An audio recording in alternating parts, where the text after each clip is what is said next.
आज हम लोग समझेंगे डिफरेंस बिटवीन साइकोटिसिज्म एंड नॉर्मेलिटी। अब नॉर्मेलिटी वर्ड से ही आपको पता चल रहा होगा कि साइकोलॉजी में हम ये चीज़ें पढ़ रहे हैं वही पर्सनालिटी के अंदर।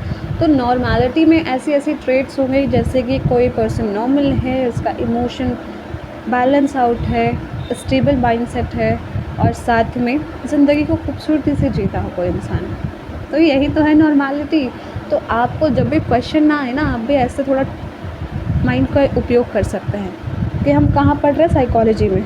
साइकोलॉजी में क्या पढ़ रहे हैं, पर्सनालिटी में 2 टॉपिक्स हैं। हाँ ठीक है, साइकोटिसिज्म थोड़ा लग रहा है कि साइको मतलब पागल क्या है, लेकिन उसमें भी थोड़ा रुक जाएंगे, पागल नहीं कहेंगे। नॉर्मेलिटी की तरफ देखते हैं। नॉर्मेलिटी वर्ड से पता चल रहा है कुछ नॉर्मल यानी सामान्य, ऐसे लोग जो सामान्य हों, जिनके वही जो अभी हमने पहले डिस्क्राइब किया कि emotional balance, then stability of mindset, उसके साथ साथ तो बहुत नॉर्मल हैं। तो एज सच कुछ एक्सट्रीम चीज़ें नहीं करते हैं अपनी लाइफ में, मतलब कुछ बड़ा भी नहीं करते हैं, बड़ा करने का भी नहीं सोचते हैं। क्योंकि वो सोसाइटी के रूल्स को बहुत ज़्यादा फॉलो करते हैं। और अगर आप बहुत ज़्यादा सोसाइटी के रूल्स को फॉलो करते हैं ना, तो फिर आप बस उसमें बंद कर रह जाते हैं। कुछ अपनी इमेजिनेशन से नया करने की चाह आप छोड़ देते हैं। तो ऐसा नहीं कह रही हूँ कि ये बहुत गलत है, ऐसा नहीं होना चाहिए। अगर आपकी चॉइस है, आप एक नॉर्मल ह्यूमन बीइंग की तरह अपनी ज़िंदगी गुजारना चाहते हैं, या जो भी ऐसे लोग हैं जो इनकी पर्सनालिटी नॉर्मेलिटी की तरह है, तो इट्स ओके, कोई दिक्कत की बात नहीं है। ठीक है, सबकी अपनी अपनी चॉइसेस हैं और हर एक का अपना प्रोज कॉन्स भी होता है, यानी फ़ायदे भी होते हैं, नुकसान भी होते हैं। तो पैकेज में आती हैं चीज़ें। ये हो गया। तो अब इसका जस्ट अपोजिट हो जाएगा साइकोटिसिज्म। क्यों? क्योंकि हम लोग डिफरेंस समझ रहे हैं। तो साइकोटिसिज्म में क्या होगा कि नॉर्मल बिहेवियर नहीं, एक्सट्रीम बिहेवियर। कि मतलब गुस्सा आता है किसी को तो बहुत ज़्यादा गुस्सा आता है, इमोशनल इम्बैलेंस है, इमोशंस इम्बैलेंस, बैलेंस आउट नहीं है यहाँ उनके इमोशंस। क्यों? क्योंकि बहुत ज़्यादा है ना, एक लिमिट से भी ज़्यादा है।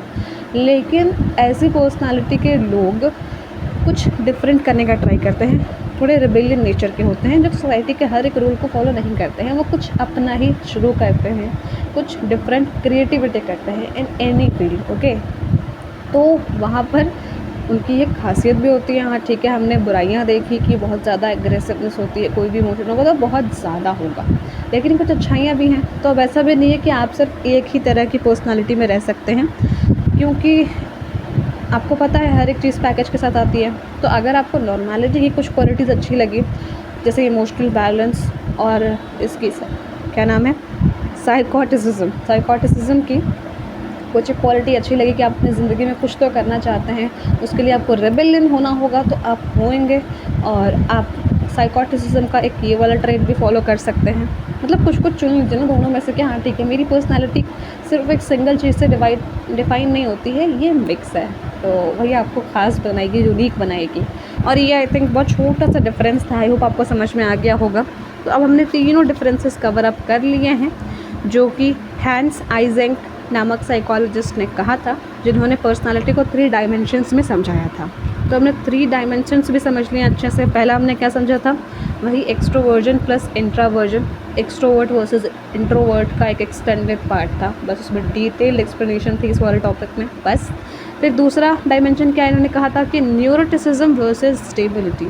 अगेन ये काफ़ी रिलेटेबल है हमारे थर्ड टॉपिक से, जो कि हमने आज कवर अप किया, साइकोटिसिज्म वर्सेस नॉर्मेलिटी में। लेकिन नाम डिफरेंट दिए हैं इन्होंने कुछ छोटे छोटे रीजंस की वजह से, कि न्यूरोटिसिज्म में इमोशनल इंस्टेबिलिटी तो होती है, लेकिन उतना अग्रेसिवनेस या फिर उतनी एक्सट्रीमिटी नहीं होती है। एक्सट्रीमिटी का मतलब ये कि कोई चीज़ बहुत ज़्यादा करना, जैसे आपको बोल दिया गया है पानी पीने के लिए, लेकिन आपने इतना पानी पिया कि आपकी हेल्थ इशू हो गई, तो आप एक्सट्रीम पर चले गए। तो वो साइकोटिसिज्म में है, ना कि न्यूरोटिसिज्म।